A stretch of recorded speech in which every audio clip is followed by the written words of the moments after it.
You hate government, one of them libertarian types, or maybe you just can't stand the president, gun grabbers, or warmongers. Me too. That's why I invented LibertyStickers.com. Well, Rick owns it now, and I didn't make up all of them, but still, if you're driving around and want to tell everyone else how wrong their politics are, there's only one place to go. LibertyStickers.com has got your bumper covered. Left, right, libertarian, empire, police, state, founders quote, central banking. Yes, bumper stickers about central banking. Lots of them. And, well, everything that matters. LibertyStickers.com. Everyone else's stickers suck.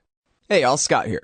The thing is, I need you guys to help me to get these download numbers up. So do me a favor and sign up for the podcast feeds of this show. You can choose the whole show or just the interviews at iTunes and Stitcher. All the buttons you need are at the top of the right margin at scotthorton.org. The more subscribers I have, the more iTunes and Stitcher will help promote the show to new listeners. If you're a hardcore fan, brand new or from way back, please leave them customer ratings and reviews, too. I'm trying to get these wars ended. All right, y'all, welcome back to the show. I'm Scott Horton. Welcome back.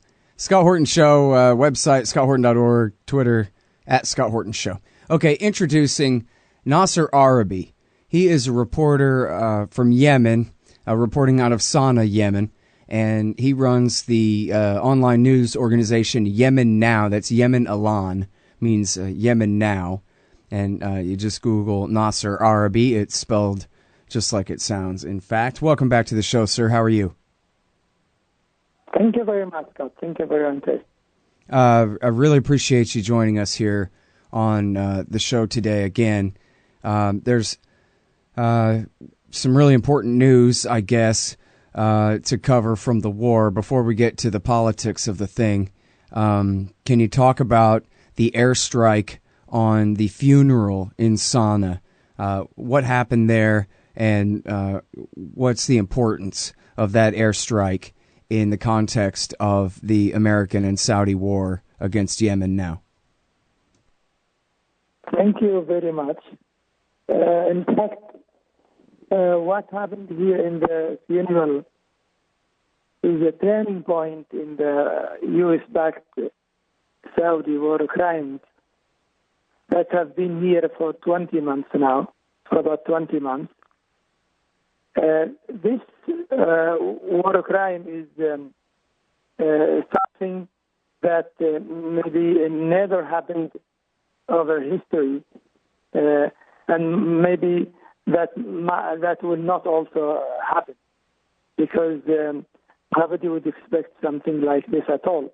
You can just imagine about 4,000 mourners, about 4,000 people in a community hall in the heart of Sana'a as the climax of gathering,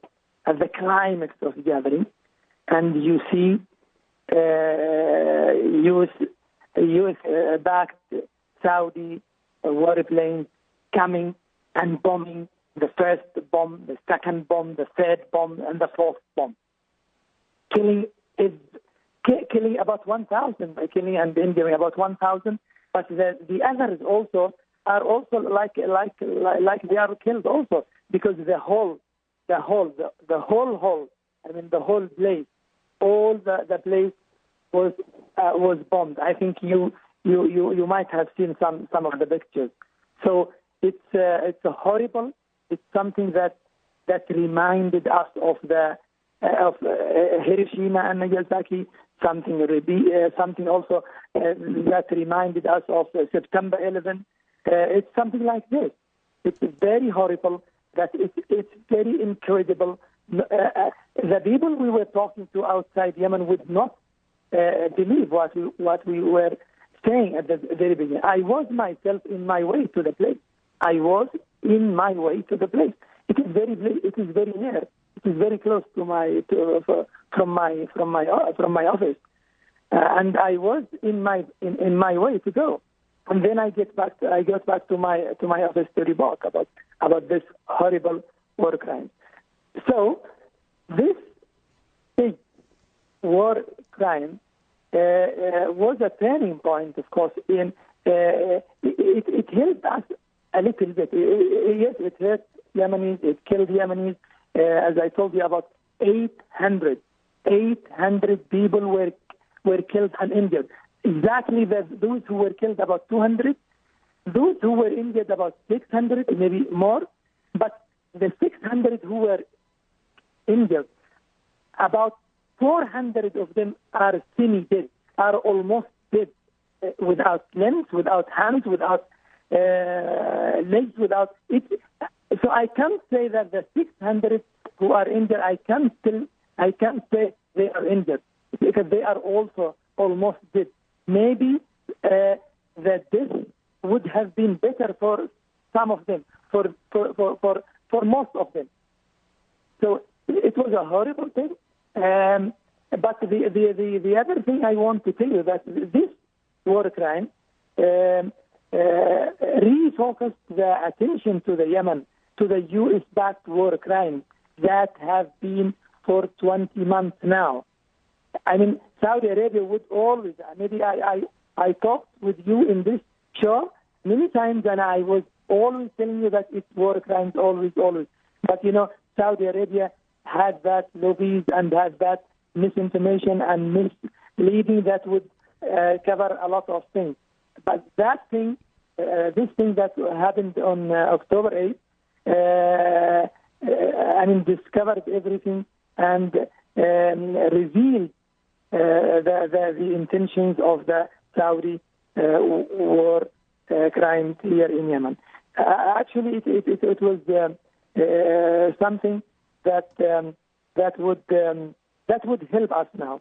It would help us. We are very sad, yes, for the people who were killed and those who were injured, but it would help us because the White House started to understand what they are doing. Obama, the American people would know now what Obama is doing in Yemen. They said some words after this war crime. They said it is our cooperation with Saudi Arabia is not a blank check, as Obama said from the White House, or the spokesman of the White House. And also they said they would review the cooperation with Saudi Arabia on the aid of Saudi Arabia. Actually, this would not happen. It would only happen if Obama stopped the war crimes. If Obama stopped without any conditions, then he would help himself, or he would help himself, yes, he would help himself to reduce the sins and the guilt and the war crimes he committed, and he helped Saudi to committed here against Yemenis. Now, yes, Nasser, no problem at all. Nasser, I think it's really important that you brought up September 11th there as the parallel, because, even though it's been 15 years, I think people still remember the shock and the horror of having, in that case it was 3,000, but still, triple, quadruple digits of innocent human beings slaughtered over politics. This kind of trauma, the way the whole country felt about it, even if you were from San Diego, as far away from New York as possible, you still felt like it happened to you. And, people, it's hard sometimes because there's so much literal space between us. It's hard for people to use their imagination and really put themselves in the shoes, not of the fighter jock dropping the bomb, but of the people of Yemen who were attending a funeral and then had so many of their friends and family blown to bits, who were blown to bits.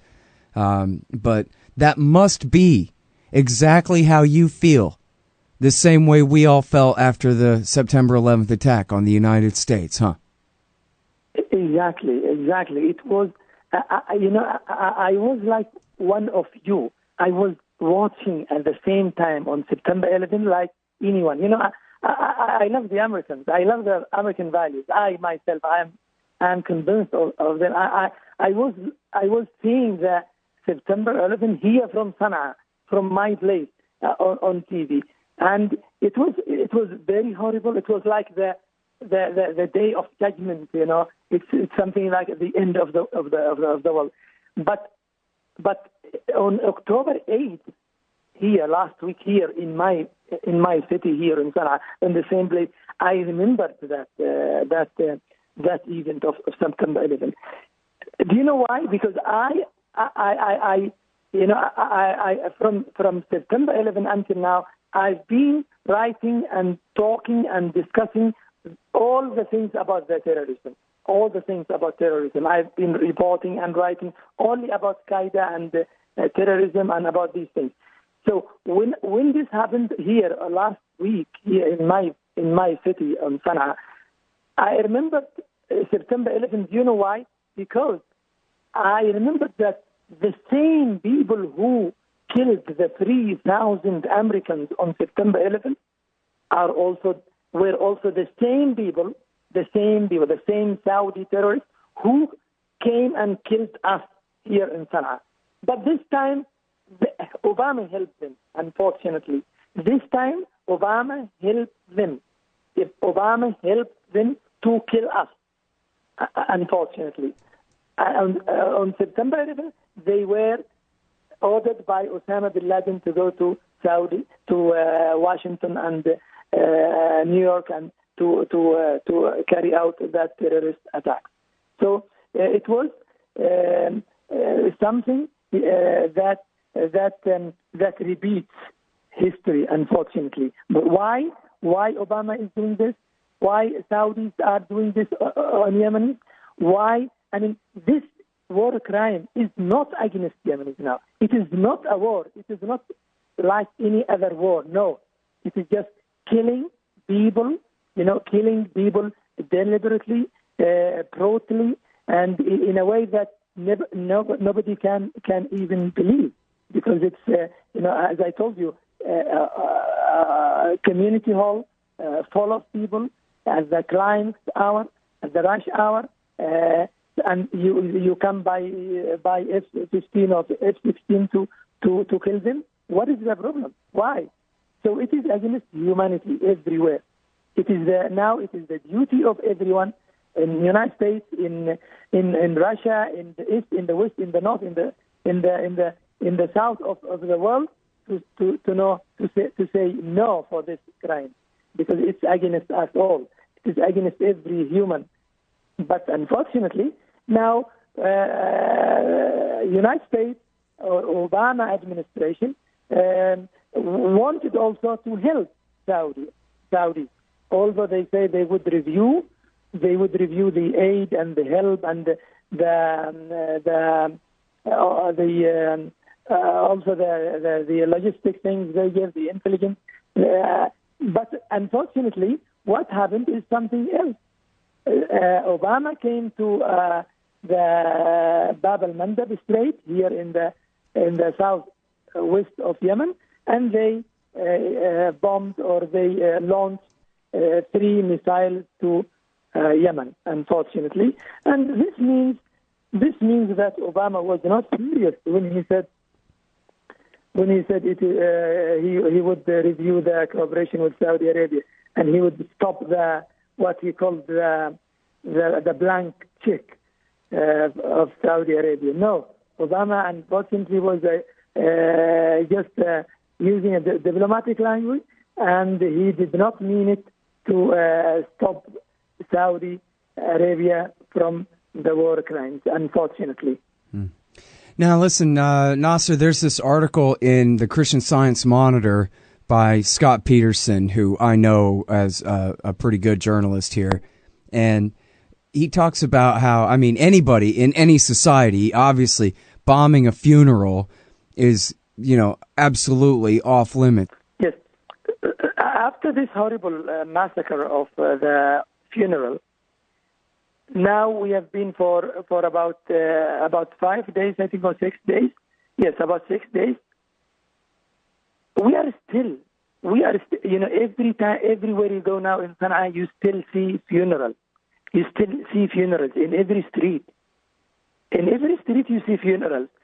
Everyone is mourning everyone. Everyone is, is helping everyone. Everyone is asking about everyone in Sana'a.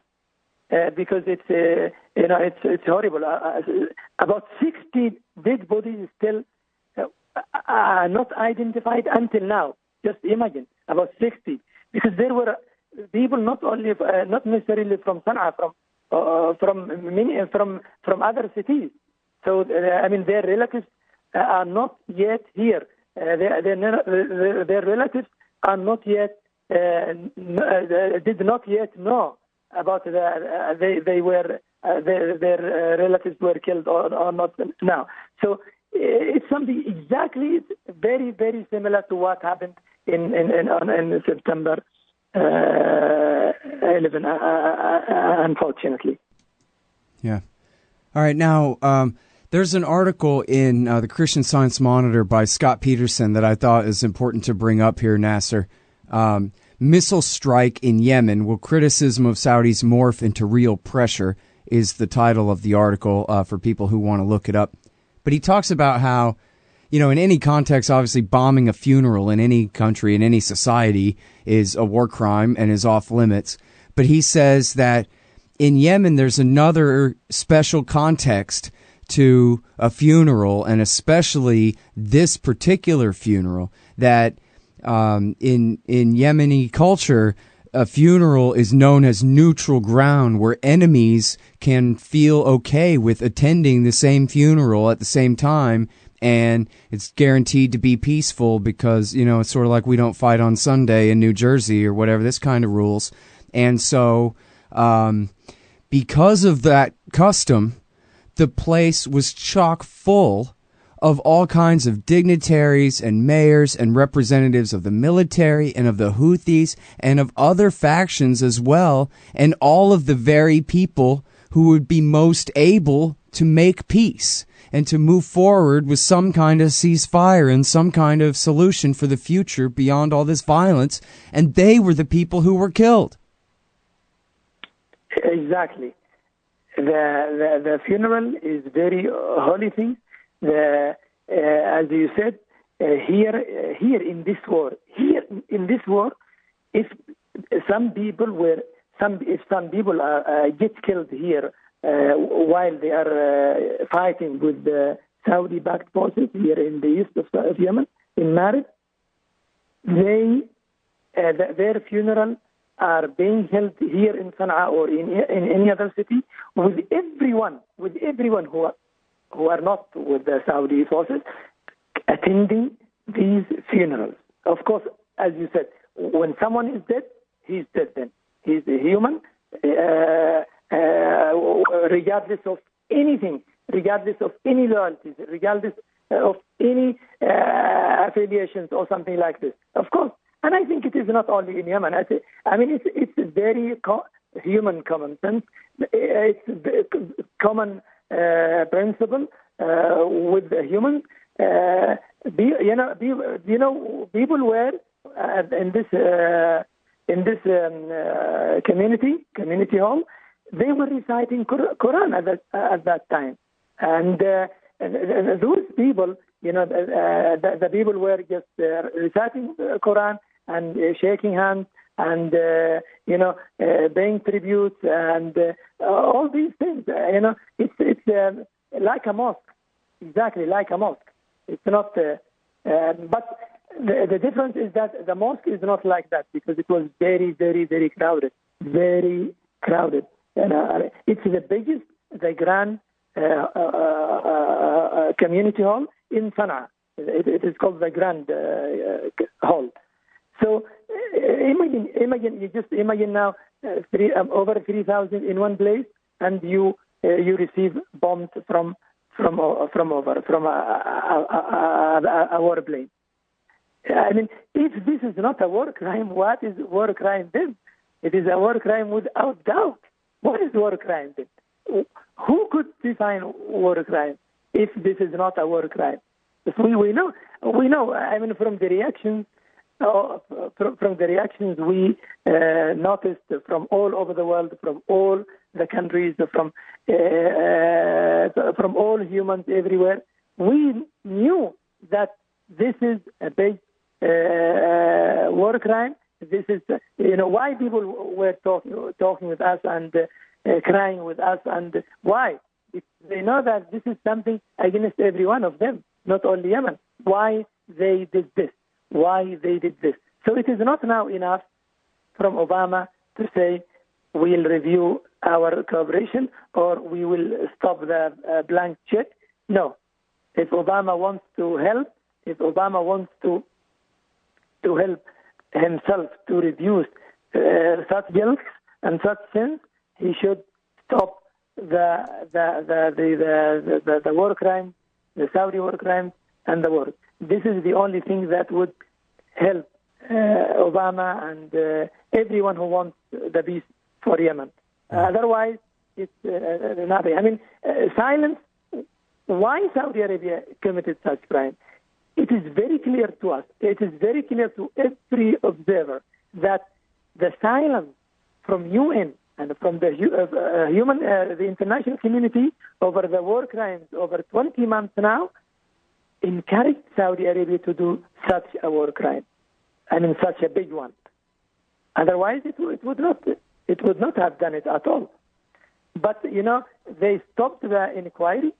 They stopped the inquiry. I mean, UK and US stopped the inquiry for about 5 times. Although it was a demand by the UN, by the human rights groups all over the world, by all the neutral countries. We need international inquiry in Yemen, but Saudi Arabia refused with the help of UK and US, unfortunately. This time, the last time, this month, it was in Geneva. The one who wanted this inquiry was Holland, representing all the European Union. All the European Union, not only Holland by itself, but also they refused it. They told it. UK told Holland to stop inquiry, to stop talking about inquiry. So what does this mean? What does this mean? They wanted Saudi Arabia to continue war crimes. And Saudi Arabia now continued, and Saudi Arabia did what Hitler did not do, what any war criminal in the world did not do, unfortunately. Hey, Al, Scott Horton here to tell you about this great new book by Michael Swanson, The War State. In The War State, Swanson examines how Presidents Truman, Eisenhower, and Kennedy both expanded and fought to limit the rise of the new national security state after World War II. If this nation is ever to live up to its creed of liberty and prosperity for everyone, we are going to have to abolish the empire. Know your enemy. Get The War State by Michael Swanson. It's available at your local bookstore or at Amazon.com in Kindle or in paperback. Just click the book in the right margin at scotthorton.org or thewarstate.com. Hey, I'll check out the audiobook of Lew Rockwell's Fascism versus Capitalism, narrated by me, Scott Horton, at audible.com. It's a great collection of his essays and speeches on the important tradition of liberty. From medieval history to the Ron Paul Revolution, Rockwell blasts our statist enemies, profiles our greatest libertarian heroes, and prescribes the path forward in the battle against Leviathan. Fascism versus Capitalism by Lew Rockwell for audiobook. Find it at Audible, Amazon, iTunes, or just click in the right margin of my website at scotthorton.org. Well, I don't know about that. Hitler pretty much set the standard as far as that goes. But, yeah, I hear you, man. I understand how you feel. So listen, a big part of the excuse for all this, Nasser, is Iran. The Houthis aren't just the Houthis. The Houthis basically amount to Hezbollah. Let me just finish one thing. Sure. One small thing. The Saudi Arabia on this war crime, at the beginning said, we did not come over Sana'a. We did not fly over Sana'a at all. See what Saudi Arabia said. I mean, it's war planes that were seen by everyone in Yemen, not only in Sana'a. War planes, and they bombed 1, 2, 3, 4 bombs. And then Saudi Arabia said, we did not come to Sana'a. We did not fly today over Sana'a. And then they said, maybe we'll see. We'll see. And then they said, yes, we were there, but we will investigate after the White House said we would review the cooperation with Saudi Arabia. Saudi Arabia said, yes, we would investigate. And then they agreed that Saudi Arabia would investigate in the war crimes. This is disregard of every principle in the world. Why Obama agreed that Saudi Arabia should investigate in their own crime, in their own war crime. Why?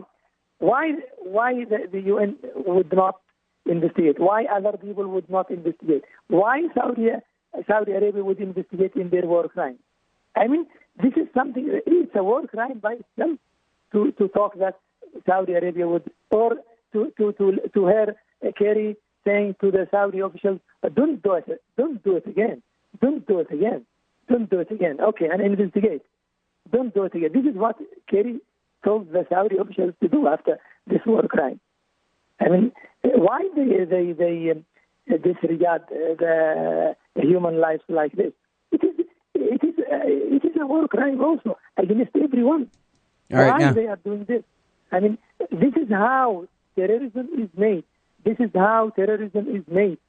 And this is how the hatred against humans is made. all right, now, Nasser. You see Saudi killing people, and you say then, okay, you can investigate and tell us what is there. And Saudi Arabia would cover hundreds of war crimes because it has lobbies, it has money, so why it should investigate? Others should investigate. I mean, a UN or any other body from the world. All right, now, yeah, I mean, obviously it was the Saudis. If it wasn't them, then it was just Americans. But nobody else is flying fighter bombers over Sana'a right now other than them. So there's pretty much all the investigation you need on that question. All right, so let me ask you this, Nasser, about Iran's role, because that's the excuse for this whole war, is the idea that the Houthi movement, who used to be the rebels, the Shiite Zaidi rebels up in the north of Yemen, they're now the government. They sacked Sana'a. They took over Sana'a and drove the American and Saudi-backed government out of power there. And according to the story, that might have been acceptable, except that they are backed by Iran, and they are a front for Iran, and we are supposedly to equate them with Hezbollah, basically, as another front. And sometimes they even say, another front in the expansion of the Persian Empire in the Middle East. This is the way they spin it. But I wonder, hey, maybe it's true. Obviously, the Iranians and the Houthis have some things in common, if only their antipathy for the Saudis at this point. So tell me, what do you think is the truth of Iranian support for the Houthi movement? See, Scott, this is very, very important thing, and we want the world to understand this. Iran is exploiting the foolishness of Saudis. Iran is exploiting the war in Yemen now. The U.S. is backing Saudi Arabia to kill Yemenis, to do this war in Yemen, right? Iran is only exploiting it because Iran is a rival of Saudi Arabia. Everybody knows this. But Iran does not support us in the meaning that someone might understand. For example, Iran has not any presence, any military presence at all. Iran does not support even with one bullet to Yemen because it couldn't do this at all, unfortunately. So what Iran is doing is exploiting it in terms of media and politics. Of course, it also is supporting Yemen because it is supporting, but not to the extent that it is not what Iran is doing now or before is not a justification for this war at all, because Saudi Arabia has the biggest share of influence, the biggest part of influence over all Yemen. And Iran would not ever have this influence that Saudi has at all, because Saudi Arabia is richer and closer, and the same language and the same culture and the same, So Iran would never ever be able to have the same influence like Saudi Arabia. But at the same time, even if Iran has the same, and if Iran is supporting Yemen 100%, I mean, we are free. Why? I mean, Saudi Arabia should only protect itself, protect its security, its national security. But it should not tell Yemenis what to do and what not to do, and who to be friends with and who not. This is something not acceptable. But the fact is, Iran is not in Yemen. Iran is exploiting Yemen. Iran is exploiting Yemen. During this war, Iran did not give even water to Yemen. Water, let alone weapons, as Kerry said many times. Kerry said that Yemen now has missiles from Iran. Yemen has never received anything from Iran and would never receive at all, because the missiles that Yemenis are now using are from the Russia, from the Soviet Union, from the British Union, very old missiles. But yes, from the war, Yemenis have the experience to modify them, to develop them, to make them better. This is something else. But it is foolish to hear Kerry to hear Kerry saying that Yemenis have or Houthi have missiles from Iran. This is not right, because Saudi Arabia knows that Yemen is closed, Yemen is blockaded. How Iran could give weapons or missiles to Yemen while we are blockaded, while we are in this very tightened, besieged country? It is not right. So Iran is exploiting, as I told you. Iran is exploiting the situation in Yemen, yes. And at the beginning, Obama wanted only to appease Saudi Arabia when they were angry over the nuclear deal. But unfortunately, Obama appeased the Saudis by what? By the Yemeni blood. And this is not right. This is not right. This is a war crime. This is not acceptable by anyone. Obama should have appeased Saudis with something else, not by the Yemeni blood this way, because it is not a solution. It makes only problems for the security of the world and the stability of the world, and not only the region. All right, Nasser, and now tell me, what's your best estimate of the casualties from the total war of the last 20 months at this point? Now, more than 50,000 killed and injured. Exactly those who were killed now until the beginning of October, according to local groups here, local human rights groups, 16,000. And over 35 injured. So we have more than 50,000 injured, killed and injured. And the problem now is not only the casualties also. There is another thing that people don't know, that people outside Yemen don't understand. There are people dying every day,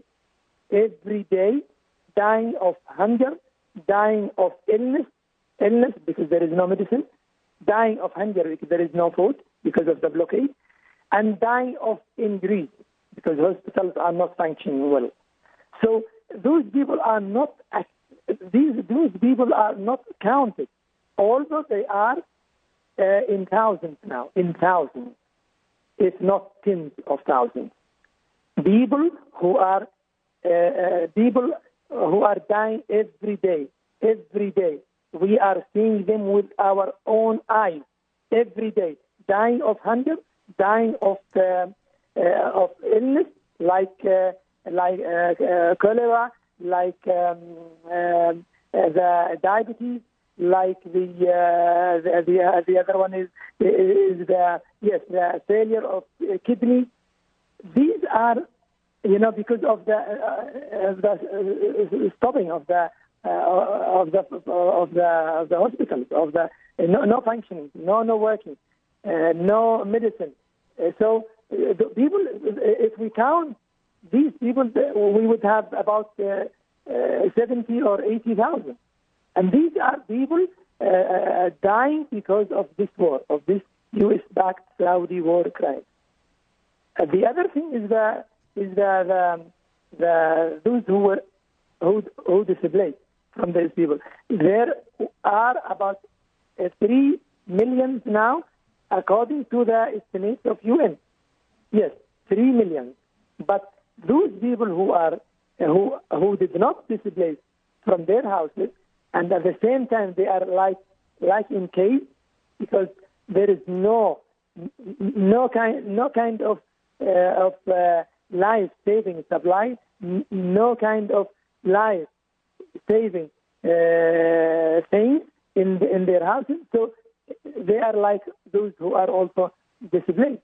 So we are in a catastrophic situation because of this war. And Saudi Arabia, unfortunately, is fighting Yemen by this way, fighting Yemen by starving, and fighting Yemen by disabling and by dismantling the central bank. So they are trying to kill Yemenis in any way. So these are war crimes. All right, well, I'll let you go, but thank you so much for coming back on the show, Nasser, to tell us about what's going on there. I sure appreciate it. Thank you very much, Scott. Thank you very much for your interest. Best of luck to you, sir. Talk to you soon. Okay, bye. All right, y'all, that is Nasser Arrabyee. He's at Yemen Now, YemenAlan.com, Yemen-Alan, actually, .com there for his group Yemen Now. And you can read him on the Carnegie Endowment website and a couple other places. Just put Nasser Arrabyee in Google News there. You find out all about it. Thanks, y'all. Oh, and you know what? He was busy this week and couldn't do the show, but let me mention this very important piece by Jonathan Landay with his old pal Warren Strobel, now at Reuters. Exclusive: as Saudis bombed Yemen, U.S. worried about legal blowback. And that is basically their lawyers were warning them that they are war criminals for doing what they're doing here. And it's under legal standards that they have set. You can read all about that at Reuters, the great Landay and Strobel team there writing now at Reuters. Again, as Saudis bombed Yemen, U.S. worried about legal blowback. And anyway, so check out scotthorton.org. Help support @/donate. Follow me on Twitter @Scott Horton Show. Thanks, you guys. Hey, all, Scott here. On average, how much do you think these interviews are worth to you? Of course, I've never charged for my archives in a dozen years of doing this, and I'm not about to start. But at patreon.com/Scott Horton Show, you can name your own price to help support and make sure there's still new interviews to give away. So what do you think? 2 bits? $1.50? There are usually about 80 interviews per month, I guess, so take that into account. You can also cap the amount you'd be willing to spend in case things get out of hand around here. That's patreon.com/Scott Horton Show. And thanks, y'all. All right, y'all, Scott Horton here, and I got a great deal for you. Anyone who helps support this show with a $50 donation or more gets a copy of the brand new Rothbard book, Murray N. Rothbard book, of long-lost essays from 1967 and 68. It's entitled Never a Dull Moment, A Libertarian Looks at the 60s. Murray N. Rothbard, really Mr. Libertarian himself, on Vietnam, conscription, civil rights, LBJ and Nixon, and all kinds of great stuff from back during those times. Never a dull moment, and it's an exclusive. It's not available on Amazon yet. It's an exclusive, so far at least, for listeners of this show, so be the first to get it. Help support this show at the same time. Just go to scotthorton.org/donate, and again, anyone who sends $50 on this way, along with a mailing address, and I will get this book right to you. Thanks.